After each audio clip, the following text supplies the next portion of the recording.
Good evening and welcome to the Daily News Roundup with Daily Mirror Online. You're with me, Bhakti Abe Surya. Let's take a look at our headlines. A committee is to be appointed to look into the incidents which took place in Parliament yesterday. A ground support vehicle collided with a Sri Lankan Airlines UL flight. Reopening of universities will be postponed by another 2 weeks due to the prevailing COVID-19 situation in the country. Police warn of a rise in the theft of three-wheelers following the Aurudhu season. The Public Security Ministry is to purchase modern equipment to spot those consuming or puffing drugs.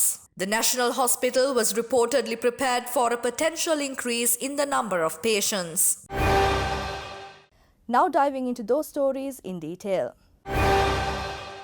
Speaker Mahinda Yapa Abeyewardena today said he will appoint a committee comprising 7 members of Parliament to look into the incidents which took place in Parliament yesterday.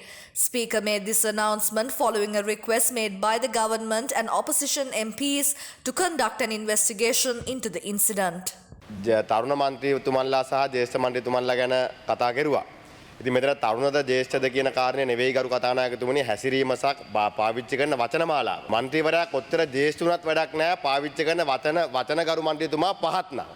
විශේෂයෙන්ම මේ පාර්ලිමේන්තුව ඇතුලේ සහ පාර්ලිමේන්තුවේ දොරකොඩ පැත්තෙන් ගරු කතානායකතුමනි සමාජ මාධ්‍යයට ලයිව් යවන එක පාර්ලිමේන්තුවේ ඇතුලේ ඉන්න. මොකද පාර්ලිමේන්තුවේ මාධ්‍ය තහනම් කියලා කිව්වට ඕනෑම මන්ත්‍රීවරයෙක්ට පුළුවන් තමන්ගේ ජංගම දුරකථනයෙන් ඒක සජීවීව යවන්න. එතකොට ගරු මන්ත්‍රීතුමනි මේක මේ මාධ්‍ය තහනම් කරපු එකේ පළක් වෙන්නේ නැහැ. අනිත් දෙපැත්තෙම වෙනවා. එක පැත්තක ඉන්නේ ගරු කතානායකතුමනි මම දැක්කා ඊයේ එක්තරා මන්ත්‍රීවරයෙක් මගේ කතාව කරන අතරතුරේ Facebook ලයිව් එක දානවා අනිත් අයගේ ඇසිරීම පෙන්වන්න කියලා. පාර්ලිමේන්තුව තුල විනය ගැන කතා කරනවා නම් පාර්ලිමේන්තුවේ නීති රීති සහ මේ ස්ටෑන්ඩින් ඕඩර්ස් ගැන අපි කතා කරනවා කරු කතානායකතුමනි අපි සියලු දෙනාම එකට අනුගත වෙන්න ඕනේ වගේම මේ තාක්ෂණය හරහා රින්ගන්න පුළුවන් තැනුත් වහන්න ඕනේ.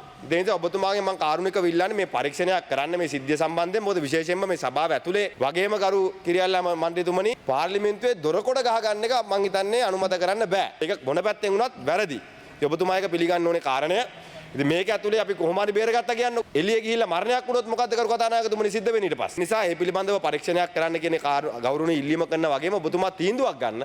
මේ පාර්ලිමේන්තුව ඇතුලේ ඉඳන් මේ මාධ්‍ය සංදර්ශන මාධ්‍ය වේදිකාගේ කාර්යය කරන එක පාර්ලිමේන්තුව තුල නවත්තන්න කියන කරුණේ ඉල්ලීම කරනවා කරු කතානායක. ඔව් ස්තුතියි. ඔබතුමාලා මතක් කරා ඊයේ පාර්ලිමේන්තුව තුල සිදු වුණු සභාගර්භය තුල පිටදිත් සිදුවෙච්ච අවාසනාවන්ත සිද්ධීන් සම්බන්ධයෙන් විවිධ අදහස් මතු වුණා. කවුරුවත් මම හිතන්නේ මේ മന്ത്രിවරයෙක් හෝ මේ සභාවේ ඉන්න ගරු කිසිම ඇමතිවරයෙක් හෝ කිසි කෙනෙක් එවන් දේවල් අනුමත කරනවායි කියලා කවදාවත් වෙන්නේ නැහැ. අපි ඊටාම ශිෂ්ට සම්පන්නව මේ විවාදය පවත්වාගෙන යා යුතු බව තමුන්නාන්සලා සියලු දෙනාම තේරුම් ගන්නට ඕනේ. ඊයේ සිද්ධ වෙච්ච සිදුවීම ඊටාමත්ම අවාසනාවන්තයි. අපි කාටත් ලැජ්ජා සහගත සිදුවීමක් තමයි සිද්ධ වුණේ. ඒ නිසා මම යෝජනා කරනවා මම බලාපොරොත්තු වෙනවා පාර්ලිමේන්තුවේ ජ්‍යෙෂ්ඨ මන්ත්‍රීවරු 7 දෙනෙකින් යුක්ත කාර්ය කොමිටියක් පත් කරලා මේ සම්බන්ධයෙන් පූර්ණ පරීක්ෂණයක් කරලා ඒ දෙන නියෝගය අනුව ඒ දෙන සොයා ගැනීම අනුව ඊළඟ තීරණය ගැනීම සඳහා Sri Lankan Airlines flight UL116, which was parked at the Mala International Airport yesterday, was damaged when a ground support vehicle collided with the aircraft. Minor structural damage occurred to the tail section of the aircraft due to the incident. The Sri Lankan engineering team based at the Mala International Airport are currently working round the clock to replace the affected parts and return the aircraft to service.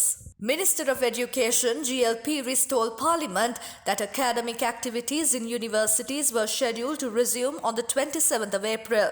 However, reopening of universities will have to be postponed by 2 weeks on the advice of the Director General of Health Services.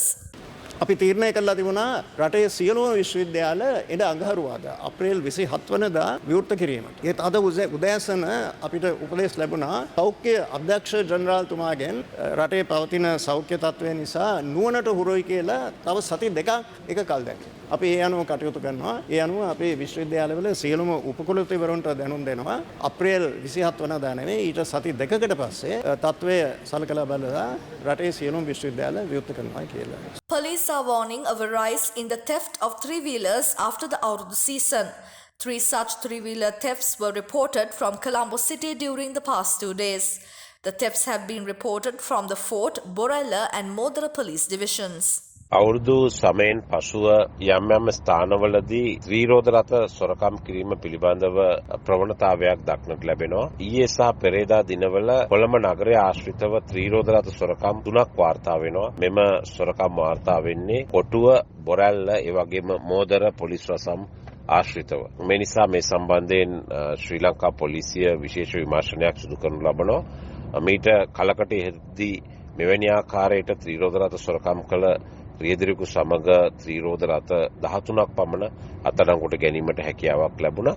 ඒ වගේම නැවතත් මෙවැනි සිදුවීම් වල ප්‍රවණතාවයක් දක්නට ලැබෙන නිසා විශේෂයෙන්ම ත්‍රිරෝද රථවල රියදුරන් තම රථය ගාල් කර යාමේදී අවශ්‍ය ආරක්ෂක පියවර අනුගමනය කළ යුතුයි. ඒ වගේම විශේෂයෙන්ම කොළඹ නගරය තුල මේ ආකාරයේ ප්‍රවණතාවක් දක්නට ලැබෙනවා. මේ සම්බන්ධයෙන් නිරන්තරයෙන්ම සිවිල් ඇඳුමින් සැරසුණු පොලිස් නිලධාරීන් මෙන්ම නිල ඇඳුමින් සැරසුණු පොලිස් නිලධාරීන් යොදවා මෙවැනි ක්‍රියා වැළැක්වීමටත් ඒ වගේම මෙවැනි අපරාධ කරන පුද්ගලයන් අත්අඩංගුවට ගැනීමටත් ක්‍රියා කරනු ලබනවා. එමෙන්ම කොළඹ නගරයේ ආශ්‍රිතව යම් යම් ස්ථාන පිළිබඳව තොරතුරු ලැබී තිබෙනවා. විශේෂයෙන්ම සොරකම් කරන ලද ත්‍රිරෝද රථ යතුරු පැදි මිලදී ගන්නා ඒ වගේම බාර ගන්නා ස්ථාන එවැනි ස්ථාන සම්බන්ධයෙන් ශ්‍රී ලංකා පොලිසිය නිරන්තරයෙන් විමසිල්ලෙන් පසු වෙනවා. යම් කිසි කෙනෙක් ත්‍රිරෝද රථයක් යතුරු පැදියක් මිලදී ගන්නේ නම් ඒ සම්බන්ධයෙන් මෝටර් වාහන නීතිය අනුව කටයුතු කළ යුතුයි. ඒ වගේම අදාළ හුවමාරු කර ගැනීම නීතියට අනුකූලව සිදු කරගත යුතුයි. එසේ නොමැතිව යම් වාහනයක් බාර ගැනීම සොරබඩු ළඟ තබා ගැනීමක් ඒ වගේම සොරබඩු බැහැර කිරීමක් වන්නට පුළුවන්. ඒ නිසා එවැනි අය අත්අඩංගුවට ගැනීමට හැකියාවක් තිබෙනවා. කෙසේ වෙතත් ඔබගේ ත්‍රිරෝද රථ යතුරු පැදි ගාල් කිරීමේදී ප්‍රවේශමෙන් කටයුතු කරන්න.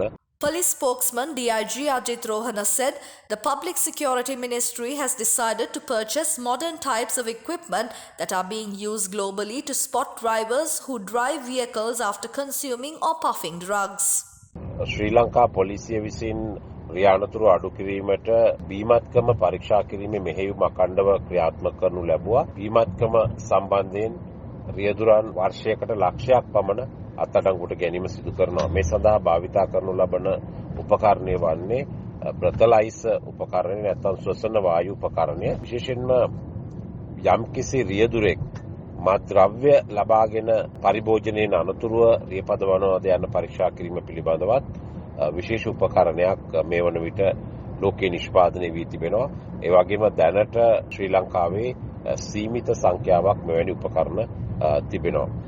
කෙසේ වෙතත් පෙරේදා දිනේදී මහජන ආරක්ෂාව පිළිබඳ ගරු අමාත්‍ය රියා අද්මිරාල් ආචාර්ය සරත් විරසේකර මහතාගේ ප්‍රධානත්වයෙන් විශේෂ සාකච්ඡාවක් එම අමාත්‍යාංශයේදී පවත්වනු ලැබුවා.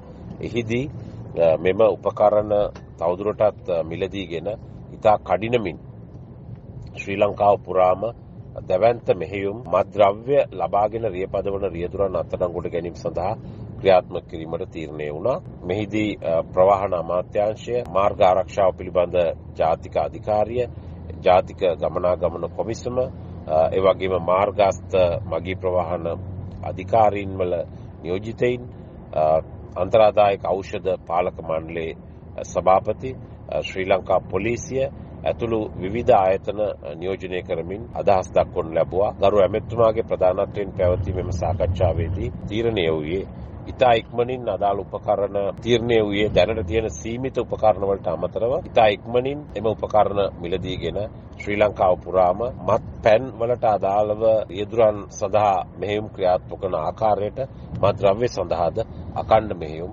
ක්‍රියාත්මක කිරීම සඳහායි.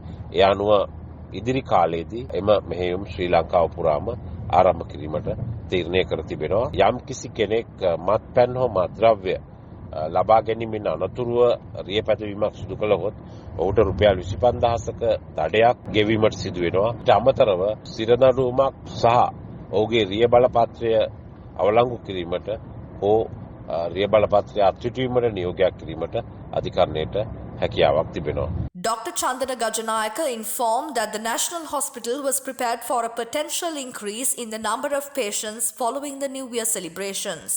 පහුගිය කාලේ සිද්ධ වෙච්ච එන්නත් වැඩසටහනෙන් සහ ජනතාවගේ පරිස්සම්කාරී වීමත් නිසා රෝගීන් ප්‍රමාණය රෝගීන් වාර්තාවෙම ඉතාම විශාල ලෙස අඩුවීමක් දක්නට ලැබුණා. නමුත් අවුරුදු කාලයේදී සිද්ධ වෙච්ච දේවල් එක්ක දැන් නැවත රෝගීන්ගේ යම්කිසි වැඩිවීමක් අපිට දකින්න පුළුවන්. ඒ කාරණය ඒ විදිහට වෙයි කියලා ඇත්තටම අපි හිතේ සැකයක් තිබිච්ච නිසා අපි ඒකට සූදානම් වෙලා හිටියා. ඒක නිසා අපි ඒ වගේ රෝගීන් වැඩිවීමකට සූදානමින් තමයි හිටියේ. ඒක ඒ රෝගීන් වැඩිවීම අපිට දකින්න ලැබෙනවා. නමුත් ඕගොල්ලෝ සියලු දෙනාම දන්නා වගේ මේ රෝගය පැතිරි යන රෝගයක් නිසා මේ දැන් අවස්ථාවේදී හරි අපි පරිස්සම් වුණොත් දැනට රෝගේ වැළඳිලා තියෙන එක්කෙනෙක්ගෙන් තව එක්කෙනෙකුට යන එක නවත්ත ගත්තොත් ඉදිරි සති 2-3 ඇතුළතදී අපිට දැක ගන්න පුළුවන් වෙයි නැවත වතාවක් රෝගී ප්‍රමාණයේ අඩුවීමක්.